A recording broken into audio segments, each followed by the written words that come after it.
Ladies and gentlemen, welcome to this first episode of the Management Science channel.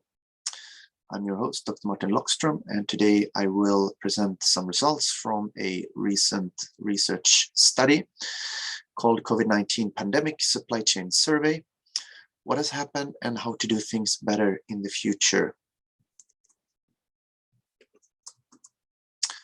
Here's the agenda for today. First, I will give a brief introduction to the current pandemic situation and also introduce the research study itself. Second, I will explain some of the best practices that we identified through this study. And third, I will also present some results concerning performance impact from various COVID-19 supply chain countermeasures that participants of this study have taken. And fourth and final, I will round off and briefly summarize this session and also draw some additional conclusion. Okay, so current pandemic situation.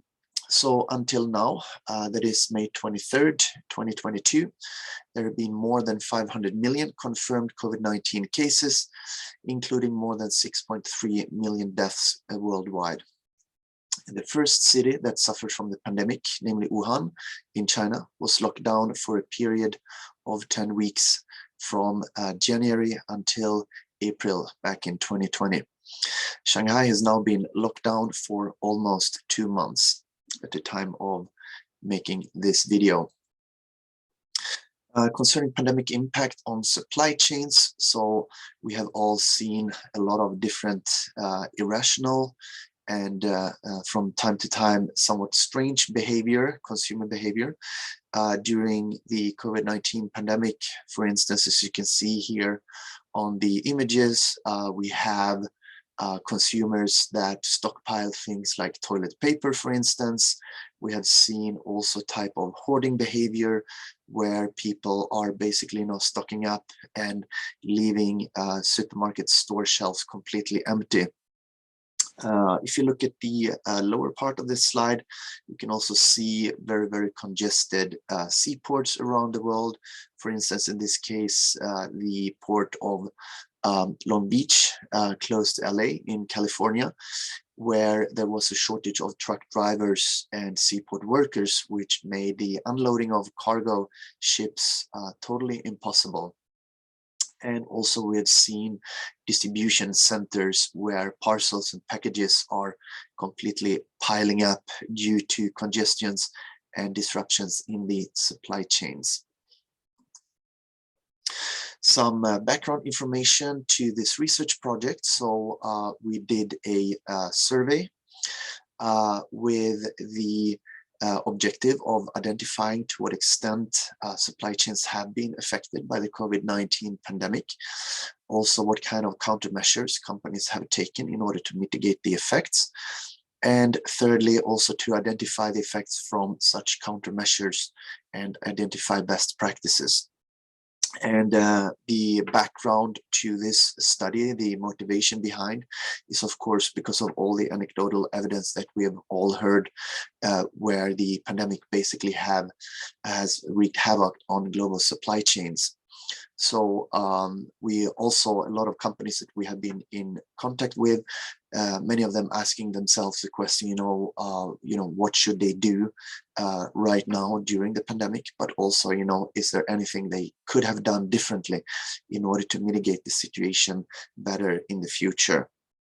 So in terms of research methodology, we did an online survey where we invited a total of 986 companies with operations in China, and we received a total of 153 responses. In terms of the survey demographics, we had participants from companies that were headquartered in 16 countries all in all, and most of the participants are from electronics and machinery, as well as energy resources and material industries. Half of the survey participants were companies with a total revenue of $100 million annually. And about 90% of the respondents are foreign multinational enterprises with operations in China. So you can see the distribution of respondents across different industries in the pie chart on the right-hand side. In terms of headquarter location, you can also see in the left-hand pie chart that there's a roughly equal distribution of respondents across the three major areas, EMEA, Americas, and APAC. On the right-hand side, you can also see the respondent seniority, where about 2/3 of the respondents are at VP, GM, director, and executive levels, and about 1/6 are at other manager levels, and about 1/4 represent roles such as engineers, etc., etc. Okay, so let's dive into the second part of this session and look into best practices that we have identified. So for this purpose, we follow a framework that we call Supply Chain Management Excellence Framework, which comprises 6 pillars of activities that any company must pay attention to in order to maximize their supply chain performance. And these are, first of all, performance measurement, second, information sharing, third, supply management, 4, demand management, 5th, supply and demand balancing, and 6, organization and leadership. So in the following, we will dive deeper into each of those individual categories of activities. So for the purpose of this research, we divided the respondents into 2 categories, namely high and low performers. So basically the way that we did this distinction was that we measured business performance, measured by things like return on assets, revenue growth, market share, and profitability. So first of all, we take a look at the pandemic impact, how severely companies have been affected by the pandemic. So what we can see from this chart here is basically the difference between the high and low performers. So what we can see here from this slide is that there's not much of a difference in terms of impact when it comes to access to talent. So you can see at the top of this slide, there's a very small difference between high and low performers. And as we go further and further down in this slide, we can see that the differences grow step by step. And if we go down to the very bottom, we can see that the biggest difference in terms of impact is concerning raw material supply. So here we can see that the high performers, they are affected in terms of raw material supply to much less extent than the low performers. So the high performers here are the top decile of the ranking of business performance, as I just explained. And then if we move upward in the slide, then we can see that there's a still fairly large difference when it comes to inventory levels, raw material prices, and slightly less when it comes to revenue, profitability, and overall business impact, and so on and so forth. When it comes to pandemic countermeasures, so here we can see also again, the difference between high and low performers. And at the upper half of this slide, we can see basically, what the high performers have done to a much larger extent than the low performers. So for instance, they have to a much higher extent increased their stock levels. Second, utilize multiple sources of supply, qualified backup suppliers, even hired staff, not laid off staff, also utilizing financial derivatives in order to lock in future commodity prices, for instance. And interestingly, what the high performers have done to a lower extent than the low performers are, for instance, laid off staff, vaccinated staff, increased product prices, and delayed customer shipments. When it comes to performance management, here we can see that the high performers, they have a systematic performance management process in place to a higher extent than the lower performers. They also more extensively monitor S&OP plan execution. They also apply S&OP related performance metrics to a much higher extent. They're taking corrective action based on performance outcomes, and they also implement continuous improvement to a relatively larger extent. When it comes to information gathering and sharing, which is also an important part of effective supply chain management, the high performers, they are much more extensively receiving and sharing supply chain related information from other supply chain partners, such as suppliers, customers, from points of sales and so on and so forth. They also more frequently gather and analyze that data, and they also more extensively utilize IT tools and techniques for the purpose of information sharing. And the two lower items in this chart, utilization of multiple data sources for S&OP planning purposes and using objective data for S&OP planning purposes, they do to a relatively lower extent. So we can see that really receiving and sharing information is really standing out of the crowd here. When it comes to demand planning, so here we can really see two items standing out, namely the involvement of senior managers in the demand planning process, as well as application of IT tools and techniques for demand planning purposes. And to a more moderate extent, they also collaborate more with customers in order to gain better insight in future demand. They're doing also short-term demand planning and also long-term demand planning to a much higher extent. And they also continuously identify and evaluate downstream supply chain risks and other bottlenecks, conducting demand planning, and also to relatively lower extent, but still more than the low performers, assessing transportation lead times to their customers on a continuous basis. In terms of supply chain planning, here we can see the top item is standing out with an almost 1 point difference. So this is basically, measured on a 5-grade scale, where 1 means you're not doing it at all, and 5 means that the respondent is doing it to a very, very high extent. So there's almost a difference here of 1 that basically means a difference of 1 on this 5-grade scale, at which we're measuring the extent to which the companies have been conducting these different activities. So anyway, so at the top here, we can see that the high performers, they much more extensively apply IT tools and techniques for supply planning purposes. And at a relatively lower extent, they're also ensuring availability of supply, collaborating with suppliers, conducting supply planning, categorizing suppliers, based on risk metrics, forecasting raw material supply. I think that is a very interesting topic, because in the context of sales and operations planning, we often hear a lot of discussion about things like, demand forecasting, demand planning, and so on and so forth. But we almost never hear anyone talk about the topic of supply forecasting.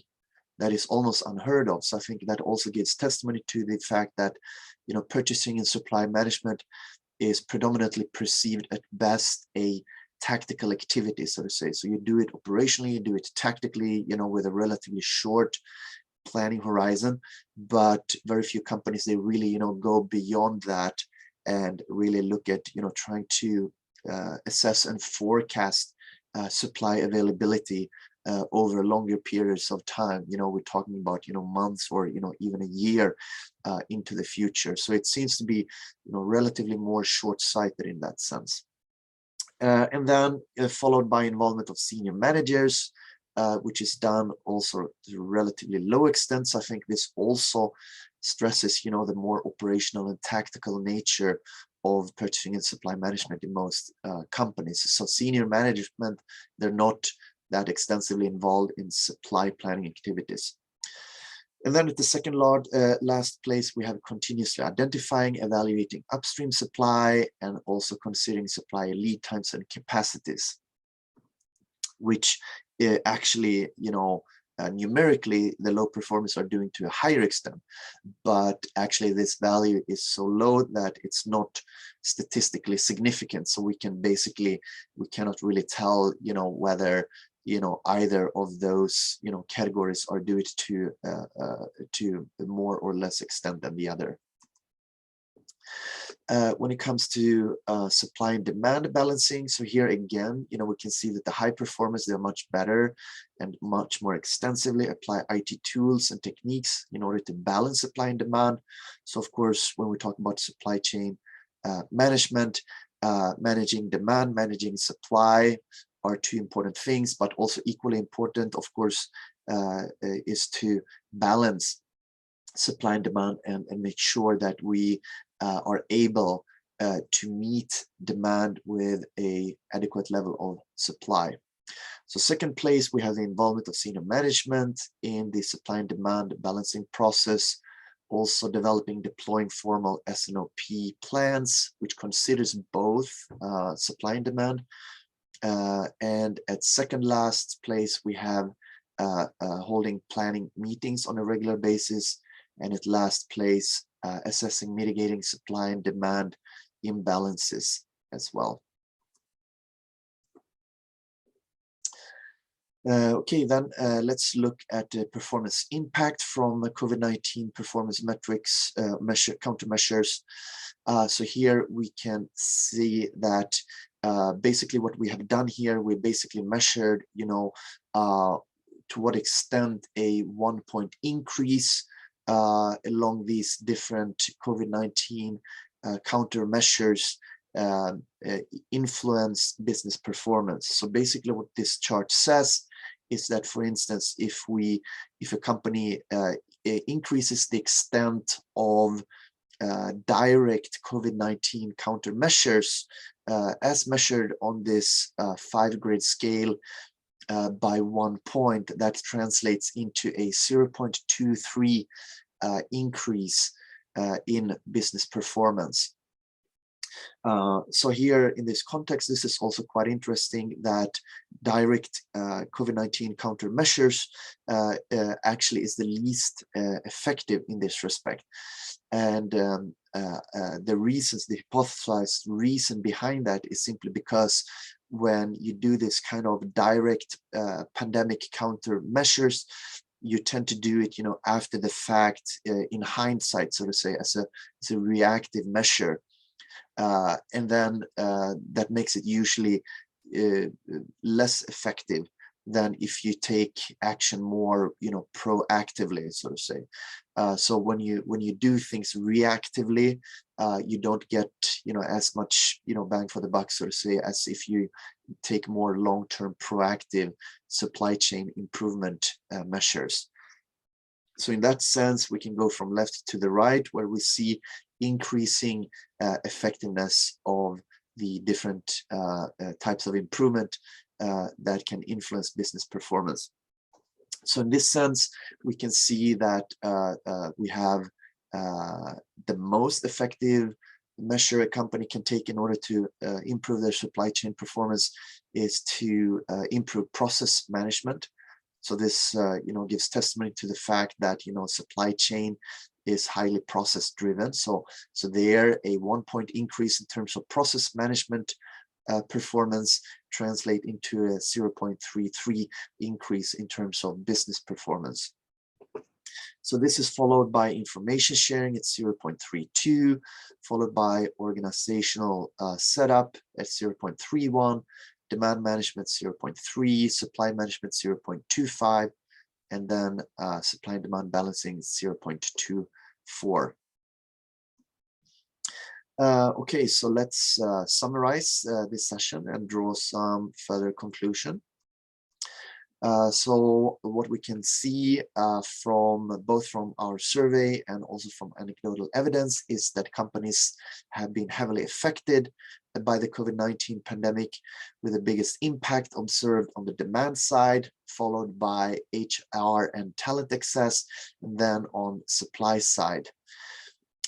We've also seen that the companies, they have taken significant measures in order to mitigate the effects from the pandemic. For instance, they have assured that staff get vaccinated, they have raised product prices, they have delayed deliveries, and also initiated multiple sourcing in order to reduce overall supply chain risk.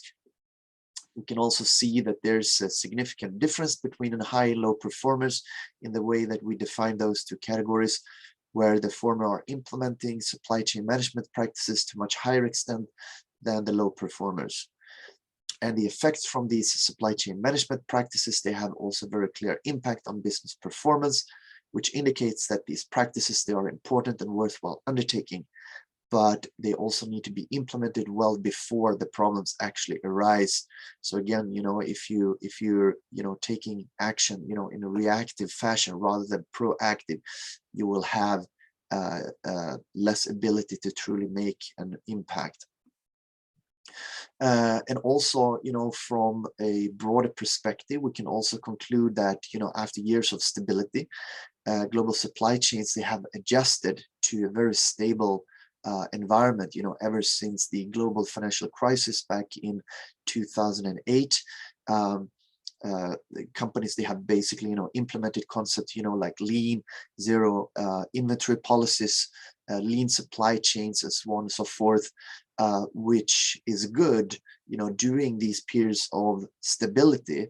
But on the other hand, that also make them very vulnerable to rapid changes in the environment, as we have seen now, during the pandemic, where basically, companies have been taken with their pants down and realize that, they have too little inventory, they don't have enough suppliers, or they're too dependent on a very low number of suppliers, for instance. So a lot of these kind of, common sense risk management strategies and tactics have not really been very, seriously considered, during this, past 10-15 years in the wake of the global financial crisis. And that, kind of backfires right now due to the volatile environment that we're seeing. And we also see that this short-term kind of, panic response and opportunistic behavior, where companies are, essentially, stockpiling critical raw materials, just in case. So, we have seen this kind of transition from a just-in-time philosophy to a just-in-case philosophy, which is, in a way, the right thing to do it. It's just that companies, they should do it in a more proactive rather than reactive fashion. And also, when companies take this kind of, do this panic response and opportunistic behavior, that means that even though there's no overall shortage in the entire market, that leads to a situation where some companies, they end up with more inventory than they need, whereas others end up with too little inventory and experiencing very severe shortages, as we've seen, especially in the automotive industry, where pretty much every global automotive OEM have experienced, production line stoppages, over the past 2 years. So for the future, I think the key learning point here is that companies, they must make their supply chains more agile in order to better cope with rapid and unexpected change happening in the environment. So, we can go back, to, for instance, how Lee's, supply chain design framework, where we basically use 2 basic parameters as key decisive factors when we design our supply chain, namely supply uncertainty and demand uncertainty. So, depending on whether these 2 are low or high, that gives us basically, 4 basic configuration. So if both supply and demand uncertainty are low, then, we should configure our supply chain to be more efficient supply chain, so to speak.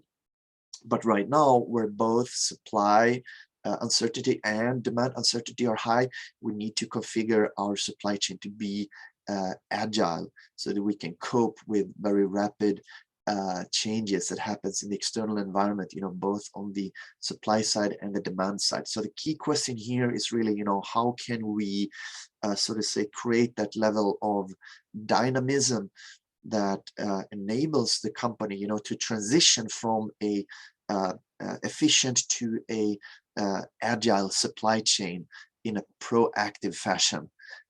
So I think that's, really the food for thought here, coming out of this session here today. So please, I strongly encourage every one of you, to think about this.